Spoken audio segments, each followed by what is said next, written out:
الحمد لله وكفى وسلام على عباده الذين اصطفى أما بعد فأعوذ بالله من الشيطان الرجيم بسم الله الرحمن الرحيم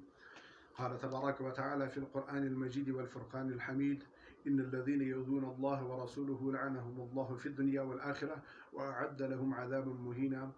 صدق الله العلي العظيم. محترم مسلمانان ورونو اوس تازه چې واقعیت په کوټه کې پیښ شوی و یو سړي د نبی کریم صلی الله علیه وسلم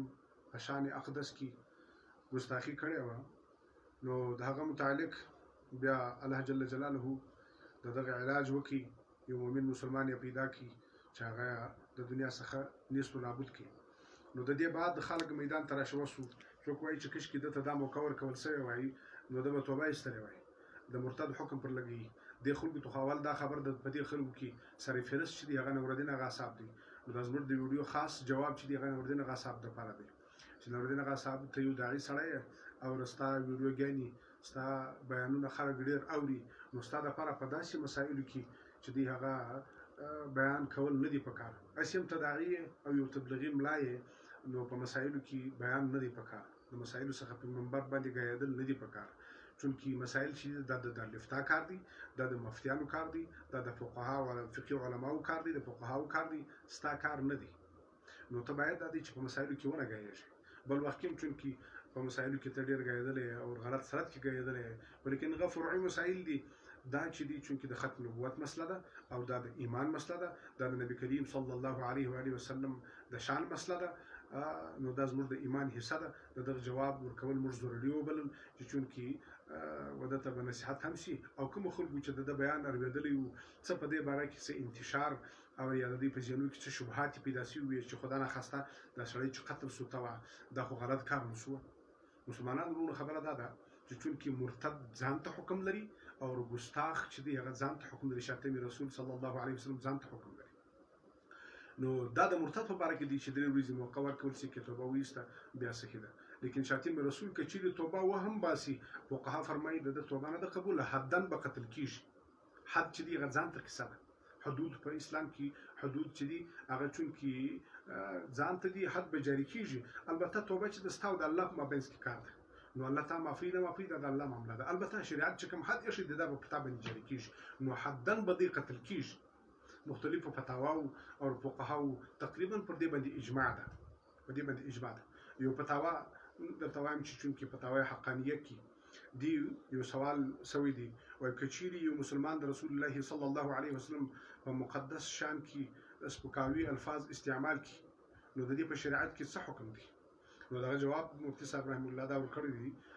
وای د جناب رسالت صلی الله علیه وسلم په شان کې ګستاخی کوم کې سړی چې دی دا مسلمان نه دی پاته او د اسلام د دایره څخه وتلی دا فتاوی حقانیه جلد نمبر 1 صفحه نمبر 123 صفحه نمبر 123 دا رقم کفایت المفتی کی جلد نمبر اول صفحه نمبر 15 په دې کې هم دا چې دي چې کچيري اسلامي حکومت وي په دې کې دا خبره هم لا بعض مسلمانان دا خبره کوي وي دا د اسلامي حکومت ذمہ دار ده نو دلته لیکل دي چې کچيري اسلامي حکومت وي دا یقینا د اسلامي حکومت ذمہ داری جوړیږي لیکن د ذمہواری دا مقصد دی چې پر اسلامي حکومت باندې دا واجب ده چې دوی ته به تعزیر وکړي حد پر ځای کې قتل کیږي کله چې اسلامي حکومت هغه نه قتل کی او یو بل مسلمان نه ولاړ شي هغه قتل کی نو دا د دې مقصد دا نه دی چې د حکومت ذمہ داری د بل مسلمان ته د قتل کول جایز نه دي نه بل مسلمان کې قتل کی بیا هم دا ورته جایز ده او ثواب ورکړي الله تعالی ثواب ورکړي نو بل مسلمان هم قتل کوي شي ذمہ داری د حکومت ته کچيري حکومت د ذمہ داری نه پرکې نو مجموعي تور په حکومت چې هغه په دې باندې ګناګار ذمہ داری دا مقصد دی نو ځکه کفایت المفتی کې لیکلي دي چې چونکې کچيري غیر اسلامي حکومت وي غیر اسلامي حکومت په هم او اسلامي حکومت په هم چې پاغه کې کوم مسلمان دا ولاړ شي چې د حکومت څخه علاوه د سړی قتل کی نو د سړي باندې و ګناه نشته چې کوم قاتل دی بلکې ثواب ورکړي الله تعالی نو شاتم رسول چې دی هغه چونکې د مرتد حکم نه دی مسلمانان ورو د دې جلا حکم دی د دې جلا حکم دی ارض المختار کې علامه شامل رحمه الله فرمایي قال علامه ابن عبدين رحمه الله اجمع المسلمون ان شاتمه صلى الله عليه وسلم كافر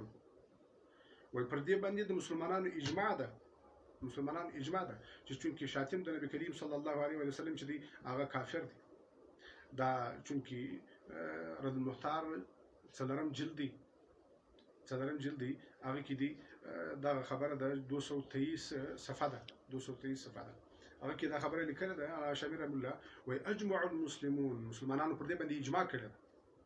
نو چې شی په اجماع باندې ثابت شي د مسلمانانو نو شاتم رسول چې دا کافر ګرځي هغه واجب القتل دی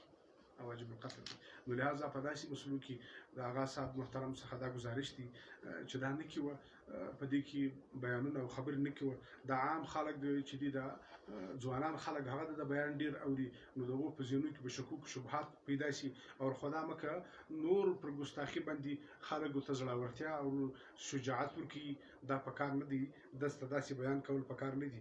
دا چې دی غلط روش دي او نورم چون کې د حدیثو پرونه کې او د مختلفو فتاواو څخه دا بیان دي جامع دارالعلوم کراچي څخه چې دی هغه استفتاء کړی ده نو هغه په جواب کې دا ورکړی دي چې د نبی کریم صلی الله علیه وسلم شاسم چې دی هغه واجب القتل دی د فقهاو پر دې باندې اجماع ده امام مالک رحمه الله او امام احمد رحمه الله په دې باره کې انتهایی تشدد کړی دی وایي چې ډېر سخت الفاظ بیان کړی دي وایي چې په خطا باندې او په قصد باندې وي په نشه کې وي لا هم چې هغه واجب القتل دی نو دا د اجماع درجه ته رسیدل دا خبر لہذا په دې کې شک او شبهه نشته که د وخت حکومت و دې ته سزا ورکړي خو په بها و نعمه کني نو هر مسلمان چې دا سړی قتل کوي د دې قتل واجب دی هغه ته الله جل جلاله خپل جزا او ثواب ورکړي نو نوردین هغه صاحب څخه ور بیا دا گزارش دي چې په مسایلو کې د گفتگو نه کې و د لیفتاو تور پریږدي په قهاو علماو تور پریږدي او بیا خاص کار د عقایدو مسله ده د عقایدو په مسله کې دومره بې باکي کول نه دي په کار نو د څخه دا گزارش دي چې په دې مسلو کې نه وګیږي نو مشترک ده دي دا کتابونه ګر پراته دي د المختار دا دي المختار کې د شامل رحم الله چې کوم خبر راخسته کفایت المفتی اول جلدي هغه د دې پروتي نو نوري پتاوي چې په موبایل کې ما سره دي زه اوس ګډ درته بیانوم ګډ حدیث درته بیانوم چې د خلکو سره دومره وخت نه چې هغه هر خبره جلا جلا اوري نو په دې وجه باندې بس دغه به کافي او شافي وي ان شاء الله تعالی الله جل جلاله دې ومشو ټول ته د عمل کولو توفیق راکړي نو به تور اصلاح د نوردین غصاب د لپاره دا پیغام دی او نور مسلمانان تم چې په دې بعض خلک په فیسبوک باندې اسی یو ځای فتواوي استفتاء پیدا کړي هڅه د یو فرد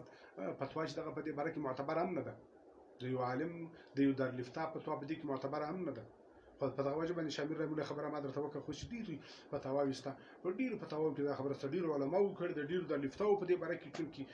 مسله بیان کړې ده لیکن علامه شامی چې دی هغه زموږ د مذهب لوی شارح دی د ټولو پر اتفاق دی هغه دا خبره کړې ده اجمع المسلمون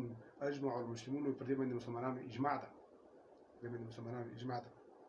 نو په دې وجه باندې